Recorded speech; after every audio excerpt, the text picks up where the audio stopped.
So, Nvidia Lovelace.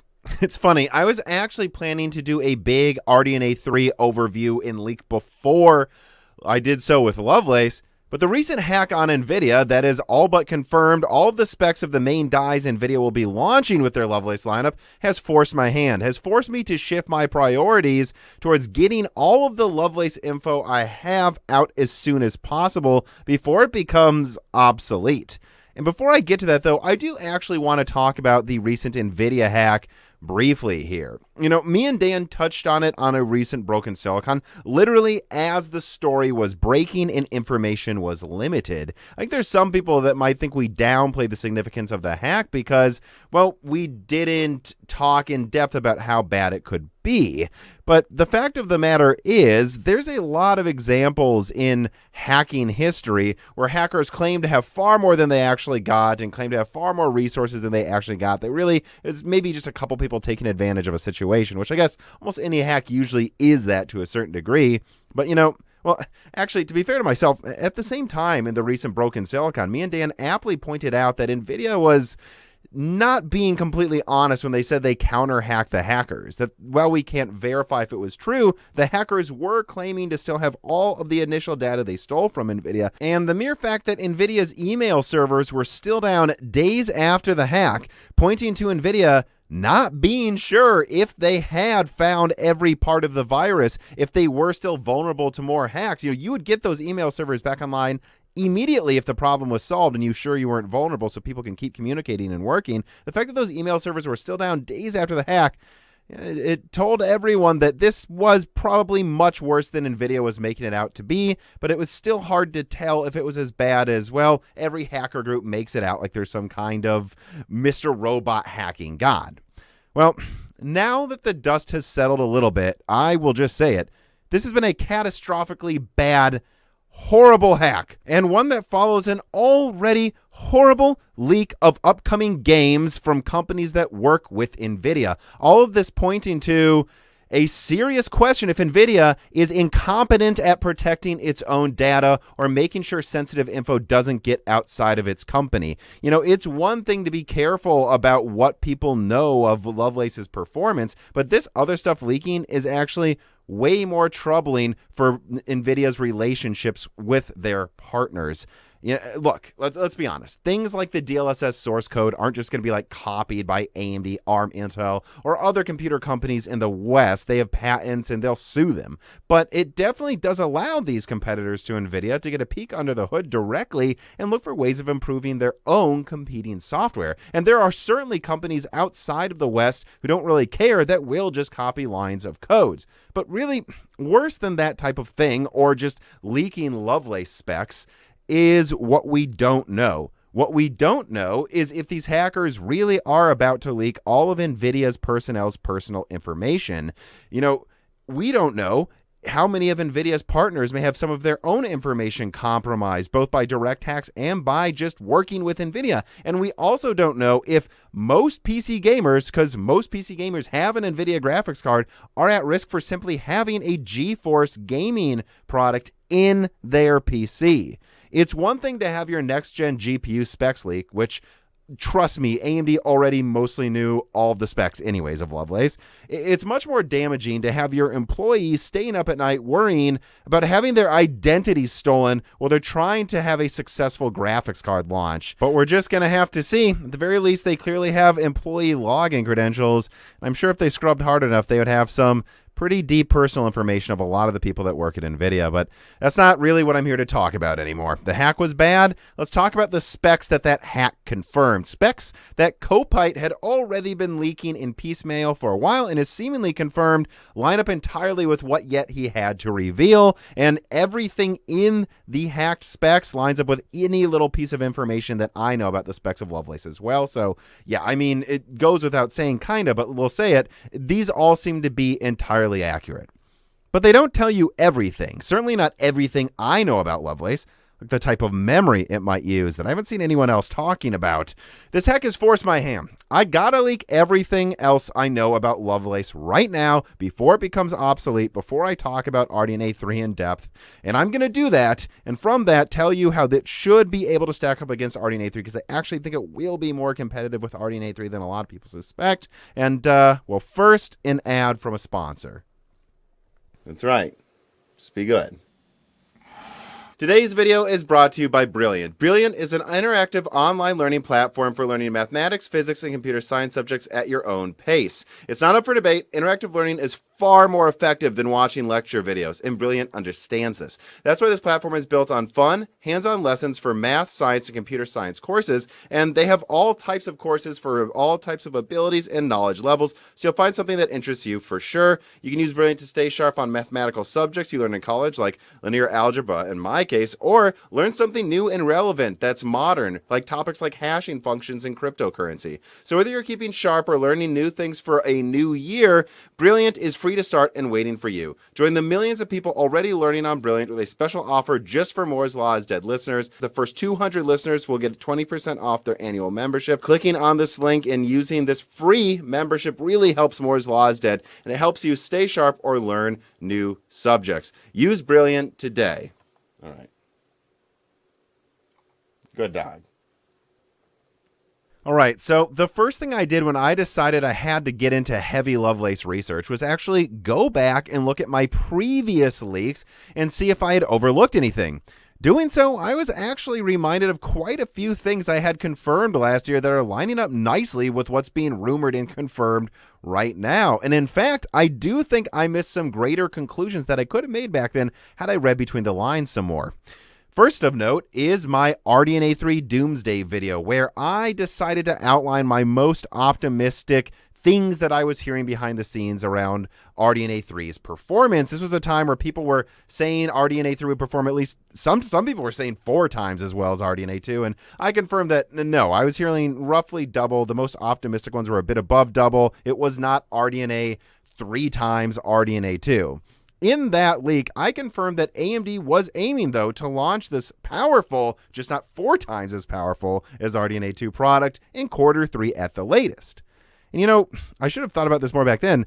One might just conclude concretely that if AMD is going to launch their products in Q3, most likely of this year, Nvidia would want to at least paper launch something next to then. Right? I mean, just look at the brief 3060 flood next to the 6600 XT launch, the non-existent 3050 that paper launched next to the 6500 XT, and then, of course, the upcoming 3090 Ti launch that won't exist and is just there to be next to the 6950 XT on benchmarking charts. And yeah, I guess I will confirm that, actually. I've heard that the March 29th date could be correct, but it's still not set in stone. We'll have to see, but it should launch within a couple of months.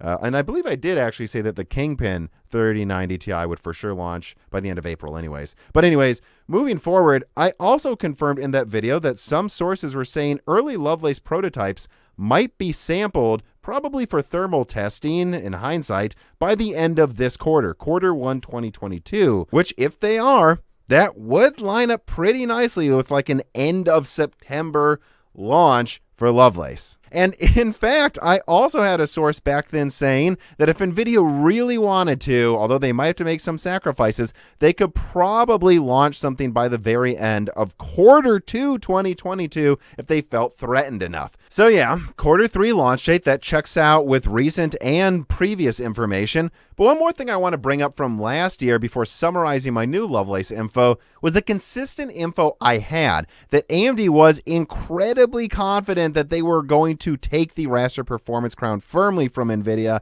and that RDNA 3 itself would be about 80 to 120% stronger than RDNA 2. So that would tell you then, if they think they're going to beat Lovelace, and it's, I don't know, roughly double the performance of RDNA 2, at least in raster, that Lovelace is probably falling somewhere between 60 to an 80% performance increase over Ampere. And I really elaborated on this point in really what was my first proper big Lovelace leak that actually half talked about the Nintendo Switch 2, when it was likely to release, what it was likely to use.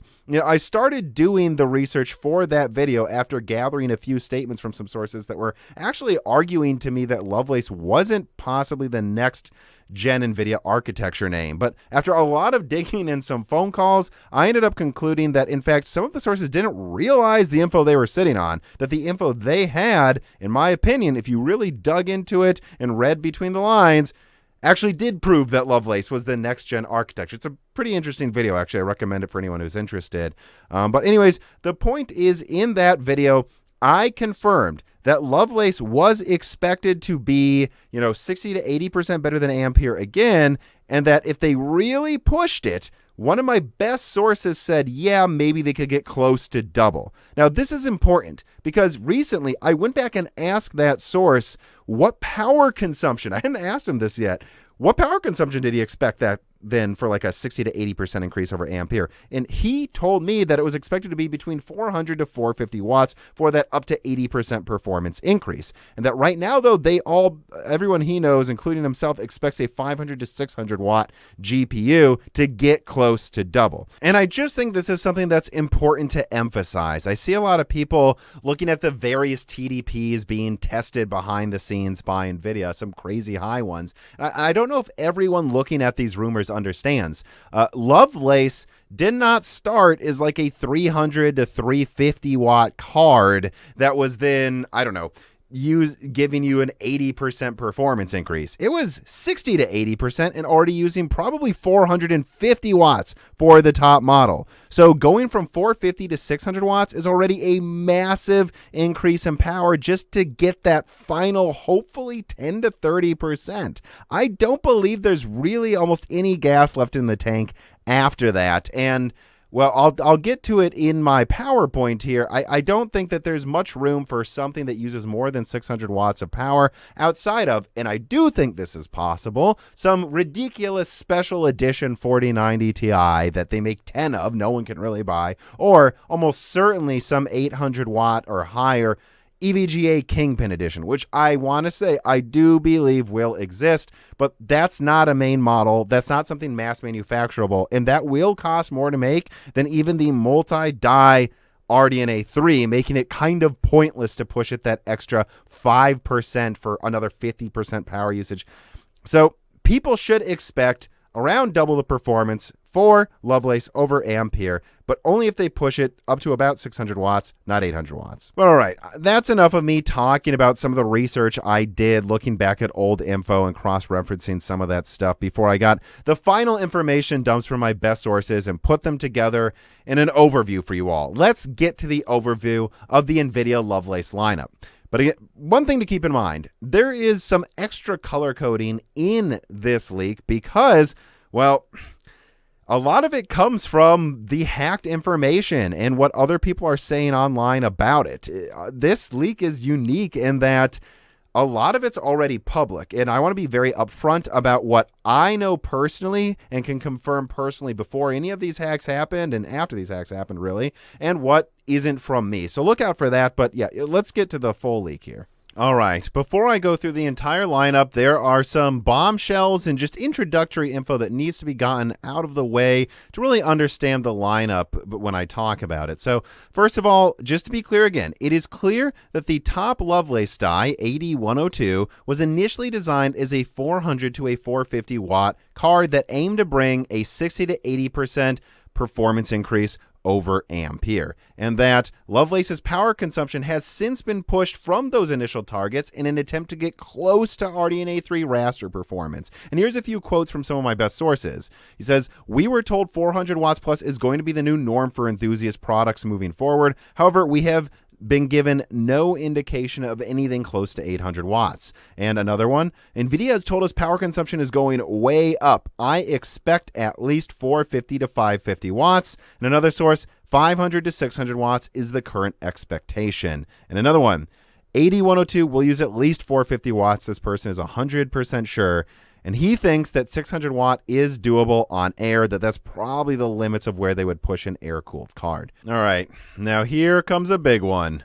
The memory controllers in Lovelace were a main focus of improvement over Ampere, with AD102 at least, maybe the entire lineup, being built to support GDDR7 memory speeds and possibly GDDR7 itself. Now, this was something that took me aback when I first heard it and actually delayed this video from coming out Friday, as I had to round the wagons on if this was possible. You know, one of my most reliable sources, though, told me that AD102's memory controller was designed to handle GDDR7 memory speeds, and that in fact it might actually be based on some early 0.x specification. In other words, even though it hasn't officially been announced what the GDDR7 spec is, that they still, for the most part, know what it's going to be, and they want to make sure their memory controller can support it. Now, it's unlikely, according to this source, that GDDR7 will be ready for Lovelace's initial launch, but that either way, Nvidia will be able to use the fastest chips either way if they support this spec, you know, whether it's GDDR6, GDDR6X, which, by the way, remember, Ampere isn't even using the maximum bandwidth of the chips they're using of GDDR6X, or GDDR6 Plus as teased by Samsung. They want to be able to use the fastest memory on the market in Q3, and they are hoping that is GDDR7. And even if it's not ready for the initial launch, it's worth remembering that this will give them a pathway to a full refresh in 2023 with vastly higher memory bandwidth, and they can use this to rush out possibly even an RTX 5000 series if they lose to RDNA 3, which people will be good to remember they did this with Fermi. They launched the GTX 500 series, which was considered the fixed Fermi series, less than a year after the 400 series because of how bad it looked compared to its AMD competition. The only other things I would point out about what a lot of people will call a crazy suggestion that Lovelace may support GDDR7 is that if you look back at when GDDR6 was teased for, that was about a year before Turing came out, just like 7 was teased about a year before I expect Lovelace to be out. And admittedly, Micron hasn't announced the specification yet, but, well, let's just say when I reach out to some people like Daniel Nenny and such, they don't think it's crazy, that they think that GDDR7 certainly could be ready, and if Nvidia is desperate, they will do anything they can to use the latest tech to keep up with RDNA 3. So yeah, this is a bombshell there, but let me continue.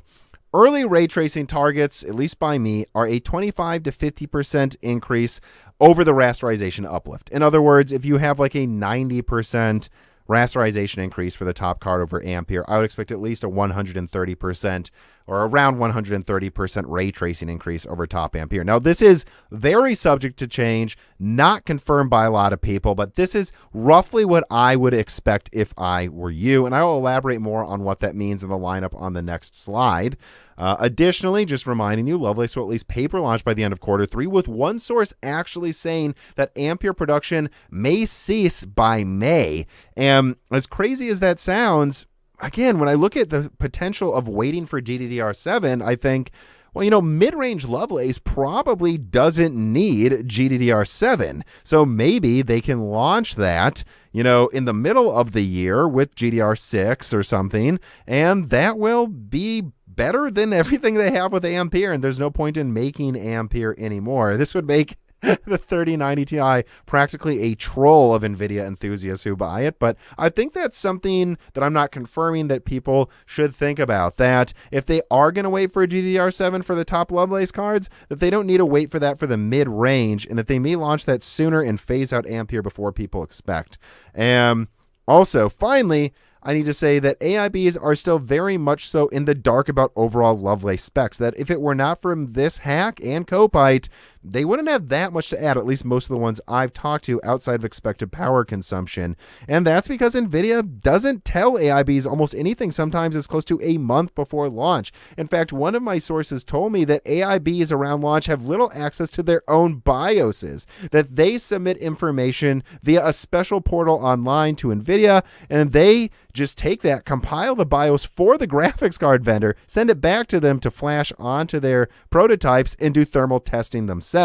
So there's a reason you don't have that many AIBs saying a whole lot about Nvidia launches before they happen. Why AIBs didn't even know the correct CUDA core count the morning before Ampere was announced. Nvidia's stranglehold on information is pretty powerful, even if they can't seem to protect the most important parts. Anyways, though, let us move forward then and get to the lineup. So, number one, AD102, which I expect to be used in the RTX 4090 and probably the 4080. This is the 144 SM card with a 384-bit bus that I believe can support speeds up to GDDR7, and I expect this to have an 80 to 110% rasterization increase over the 3090. The full die, of course, over the 3090. And I want to emphasize that most of my sources still think it's going to be hard for NVIDIA to get to 90% performance increase without absurd power consumption, let alone 100. So don't just look at this and say, oh, definitely 110% increase, but that, yeah, you should expect it to get close to double the performance of the 3090, and that ray tracing performance should easily double the 3090 and possibly be way higher than that, actually. But again, without having firm information from a bunch of sources, I don't want to double down on ray tracing performance just yet. Just expect at least double what Ampere has. And yeah, I expect the top card to use 450 to 600 watts on air. That'd be like the 4090. And then I would tentatively expect the 4080 to be about a 350 to 450 watt card. Moving down the stack to AD103, which I've seen some people online say they're surprised on its die size. And I do want to say something here. This size is not that much smaller than what GA104 was compared to GA102, and GA103 didn't launch for a long time. So in some ways, this is the new GA104, but it's going to be called the 103 and probably launch closer to the initial launch. And I believe this will be for the 4070 and the 4060 Ti. Yes, maybe 4070 Ti and 4070, but this is my suspicion based on how I think it will line up across the RDNA 3 competition, which again, I'll get to that later. But let me continue. 256-bit GDR controller, which is confirmed publicly. I can't confirm the memory support for any of the dies besides 102, and I'm not going to pretend I can and lie to you, but I think it would make a lot of sense if this also supported GDDR7 if 102 does. And I expect it to have a 10 to 30% higher rasterization performance than the 3090, giving you better than the very top end performance and ray tracing performance that is probably 2 to 3 tiers above the best Ampere cards, meaning that if it's, let's say, 25% stronger than a 3090, I would expect this thing to have ray tracing like 40% better than a 3090, making a lot of games easy to play with full ray tracing on, and this isn't even the top die. Now, die below this, I believe, finally, for the first in a very long time, the 60 series may actually use the full 104 die, which is the mid-range die finally being used for their mid-range product. You know, this is 60 SMs, a 192-bit bus, bringing out another 12GB 60 class card that actually lines up nicely with probably what will be a 16GB 4070. And I believe this will perform around an RTX 3080 in rasterization and around the very, very best Ampere cards in ray tracing, bringing you an easy to market card from Nvidia, you know, like 3080, they'll probably say better than 3080 Ti performance and show ray tracing and say this is now the new mid-range. And then below that, AD106, I think this is likely to be used for the 4050 Ti with estimated die sizes and the fact that it's a 128-bit bus. And I think this will perform between a 2080 Super and a 2080 Ti in rasterization performance. And ray trace probably a bit above the 3070. Now, again, we don't know what they will charge for this. They're already fake pricing for the, 3050 is $250, and that's a fake price. So as much as it's exciting to see somewhere close to 2080 Ti performance, depending on if you're talking about ray tracing or rasterization, come to the low end, keep in mind the low end's probably going to be about $300 or so. And then AD107, likely RTX 4050 or below, you know, only 24 SMs on 5 nanometer, which is not very many, still a 128-bit bus, but honestly, I think this will perform around a 3060 if it's put on desktop.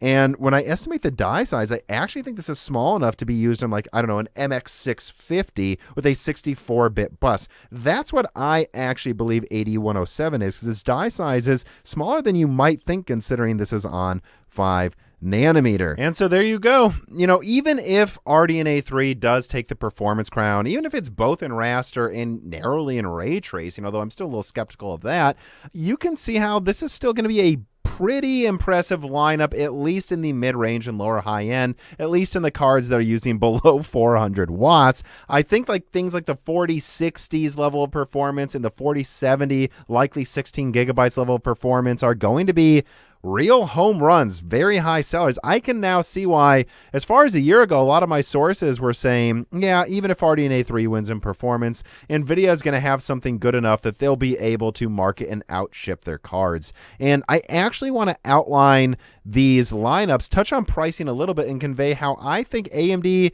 can't be too cocky with RDNA 3 here, even if they have a technological advantage that allows them to have multi-die GPUs.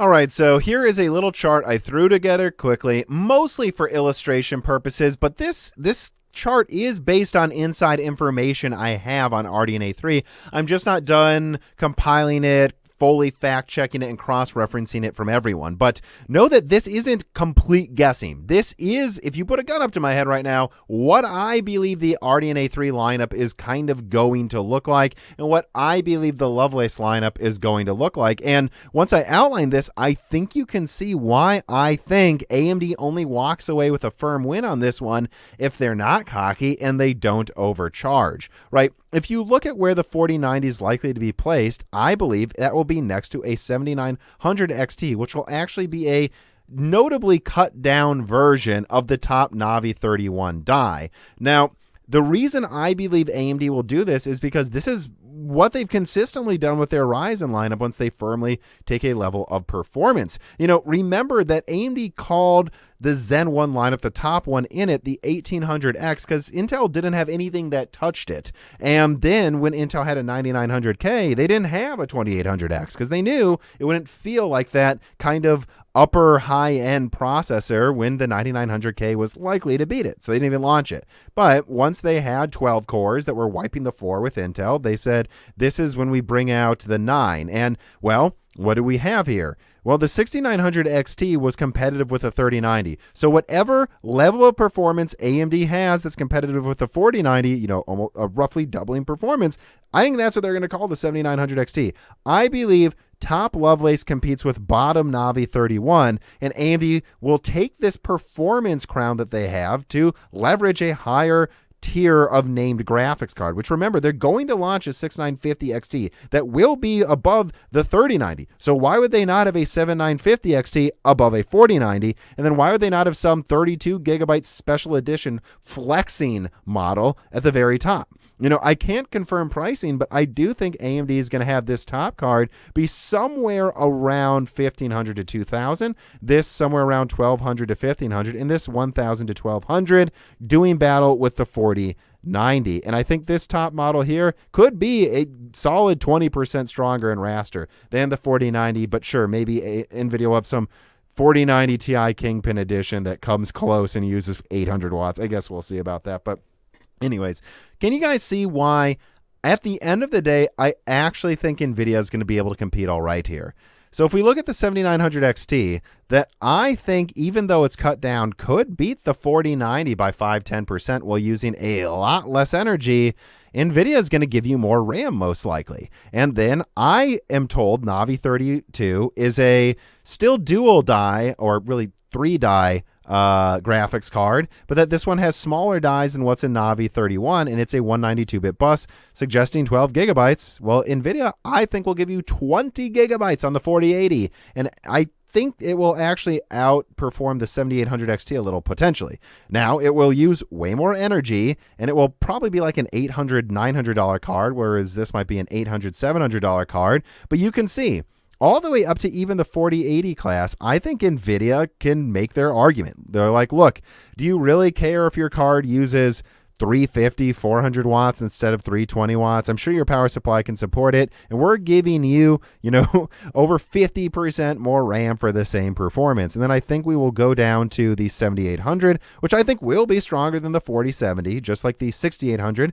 is stronger than the 3070, but I believe NVIDIA will give you more RAM, and even though they might use the same or more power, it'll probably be a similar price. And I think if you have a shopper and they look, oh, NVIDIA has more RAM, oh, wow, and they have DLSS and all these other features, I'm going to go with the 4070 over the 7800, unless the 7800 is, again, priced aggressively. And based on what I know, Navi 33, as other public leaks have suggested, is some kind of, I would guess, you know, 128-bit card with a similar amount of compute as the 6900 XT, but more Infinity Cache than the 6900 XT to compensate, much faster RAM than the 6900 XT to compensate for not having as big of a bus. So probably like, if I had to guess, like a 400 millimeter square die on 6 nanometer or something. I think this here will maybe only have 8 gigabytes of RAM, even if it's as strong as a 6900 XT, you know. And so again, I think Nvidia, as long as they don't go crazy, can walk away knowing most of their lineup is pretty competitive with RDNA 3. And the only way RDNA 3 crushes Lovelace is if the 7900 XT is still $1,000 or something, if this is still $1,200, and if this is $1,500. If they price a 32 gigabyte card that's like 20% stronger than the 4090 while using way less energy at the same price, I think AMD's got to win here.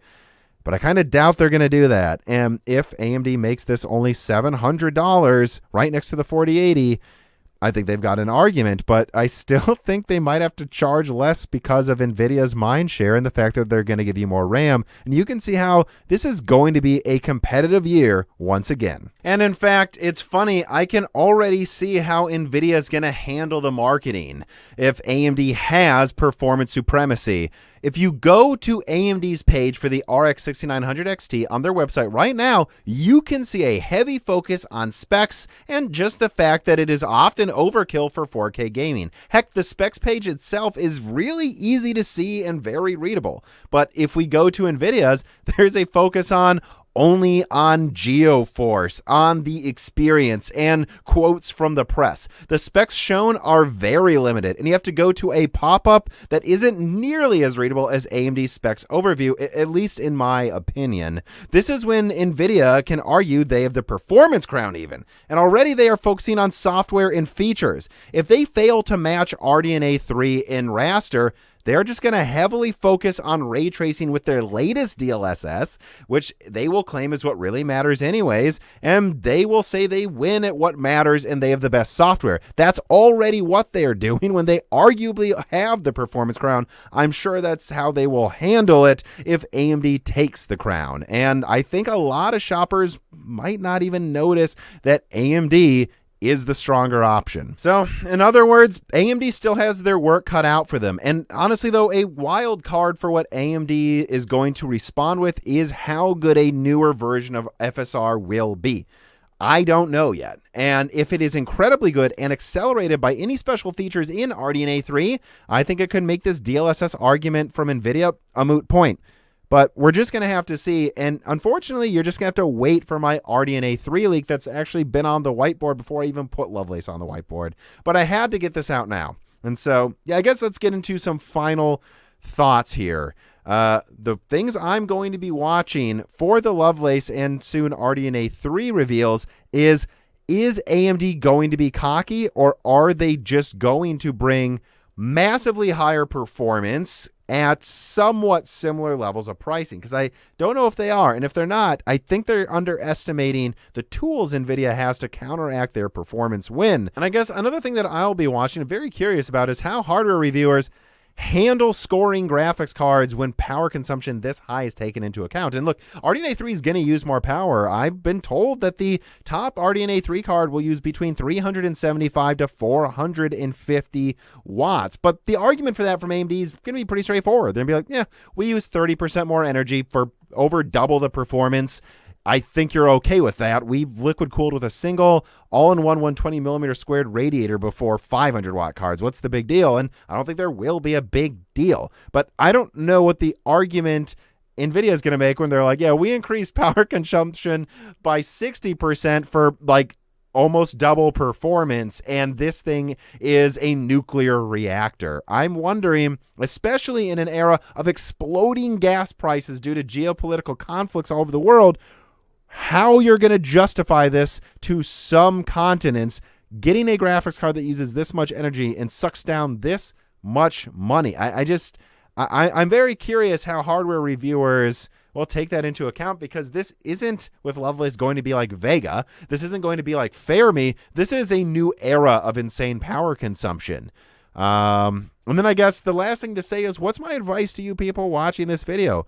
Well, just like Ampere and RDNA 2 before those graphics cards came out, This is going to be a massive performance increase over the prior generation. Now, unlike before, I think in the mid-range, if you can get a card close to MSRP, like a 6600 below $400 or around $350 to tide you over because you need, only if you need a new card right now, it's not the worst purchase. We don't know, for sure when certain things are coming out. I can't confirm mid-range Lovelace is coming right away. So if you need a mid-range card now and you get it close to MSRP and prices are falling, it makes sense. It'll tide you over what you might lose $100 when you sell it next year or something. That's fine. But for the people going for like 3090s, 3090 Ti's, especially the 10 3090 Ti's Nvidia makes, I think you're just going to feel like a dolt if you buy those cards right now. I'm sorry. I just think you are. And like before, it might be time to consider selling that 3090 for $2,000 if you have a backup 3070 you can get your hands on, because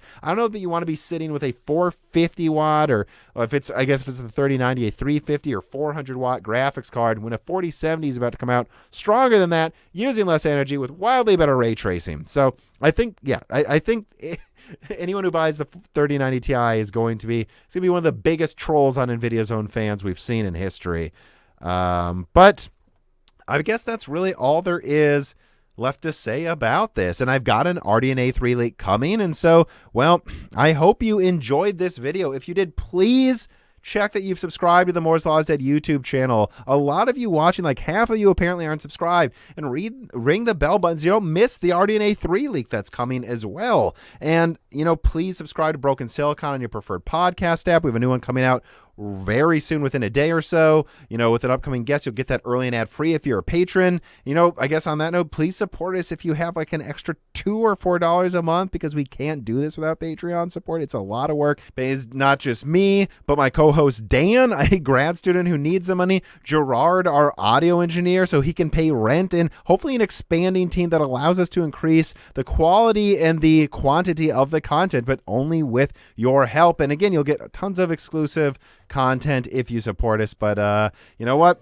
Otherwise, all I have to say then is, if you made it this far, thank you for watching.